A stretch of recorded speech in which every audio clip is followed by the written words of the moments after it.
राम राम साहब, मैं रोहित चौधरी और अपनी शिकावा टीम का बहुत बहुत स्वागत है। तो पिछले दिन आप देखो खानपुर कांड, जो कि खानपुर के अंदर 18 सितंबर ने महिला सजना देवी की गोली मार के जो हत्या कर दी गई थी, उनका 3 आरोपी जो है पुलिस गिरफ्तार कर लिया गया है। और तीनों ही आरोपी एक ही गांव का बताया जा रहे हैं, वह पिठोड़ा की ढाणी का है। लगभग 800 किलोमीटर की दूरी तय करने के बाद में पुलिस ने जो है यह बड़ी सफलता हासिल हुई है। और जो आरोपियों को जो नाम है वो मैं थाने बता दूं, सतीश उर्फ मूसिया, नौरेंग और विकास उर्फ कोला, जो कि ढाणी का था, ढाणी पिठोड़ा का था और जो आरोपी का बिल्कुल साथ हाइडा था।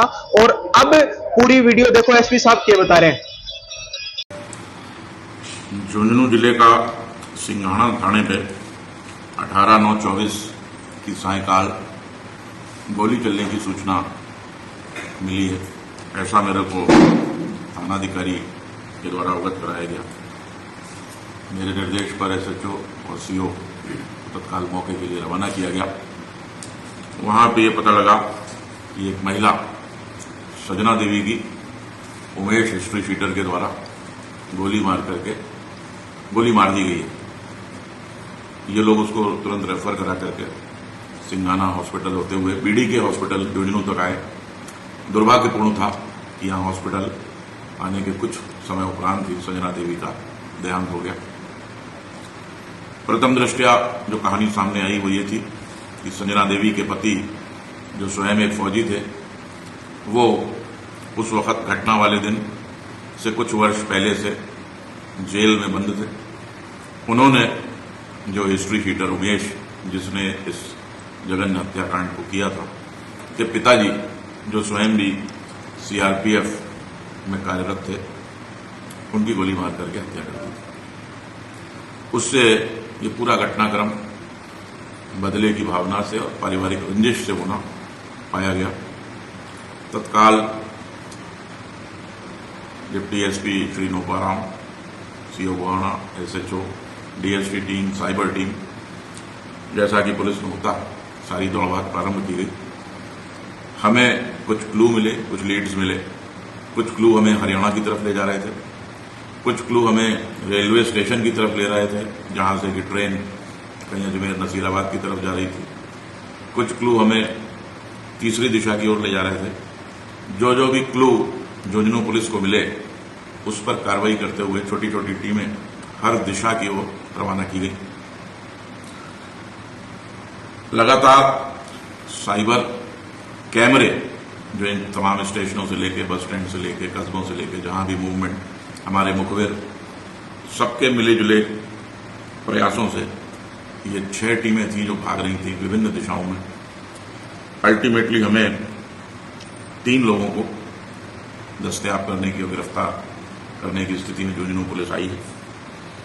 इसमें विकास उर्फ कोला पुत्र बालचंद जाति अहीर है, जो कि ढाणी पिठोला थाना सिंघाना का रहने वाला। सतीश उर्फ मूसिया, ये भी जाति से अहीर है, 30 साल का, थाना पिठोला सिंघाना का रहने वाला। आकाश उर्फ जेडी पुत्र जगदेव, 24 वर्ष, ये भी ढाणी पिठोला का रहने वाला, थाना सिंघाना क्षेत्र का। इनको वर्तमान आईओ, जो कि सीओ नोपाराम जी हैं, सीओ गोहाना, उनके द्वारा दस्तयाब कर गिरफ्तार किया गया है। आरोपी विकास उर्फ कोला को रेवाड़ी में रोहतक बाईपास के पास से हमारी टीमों ने दस्तयाब किया। आकाश जेडी को अहमदाबाद के साबरमती रेलवे स्टेशन से हमने दस्तयाब किया। सतीश उर्फ मूसिया को अजमेर में नसीराबाद बाईपास से दस्तयाब किया। टीमें लेकर के यहां आई, पूछताछ हुई है, इन तीनों को गिरफ्तार किया गया है। आज बाद गिरफ्तारी माननीय न्यायालय में पेश करके इन तीनों का पीसी रिमांड लेंगे।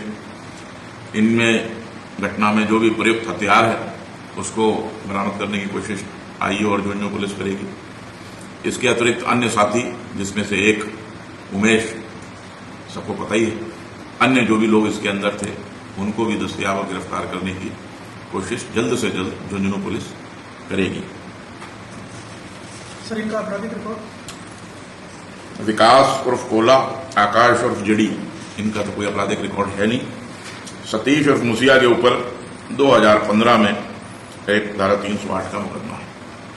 सर, प्रथम दृष्टया इन्होंने स्वीकार किया ये लोग शामिल? जी, 302 का प्रकरण है। पुलिस गहन अनुसंधान के बाद ही गिरफ्तार करती है।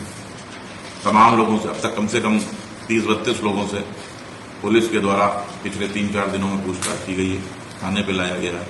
उसका उद्देश्य यही है कि एक की बात दूसरे से वेरीफाई हो, दूसरे की बात तीसरे से वेरीफाई हो, सारी चीजें वेरीफाई हों उसके पश्चात ही, क्योंकि ये तो मौके पे ही कहानी आ गई थी कि उमेश हिस्ट्री शीटर के और परिवार के जो आपस की रंजिश है वो इस घटना का कारण था। लेकिन घटना में कितने लोग थे, कौन सी गाड़ी थी, क्या हथियार थे, ये इन्वेस्टिगेशन का पार्ट है और पुलिस की महती जिम्मेदारी होती है कि 302 से बड़ी कोई धारा अपने कानून में नहीं है, कोई भी गलत गिरफ्तारी नहीं होनी चाहिए।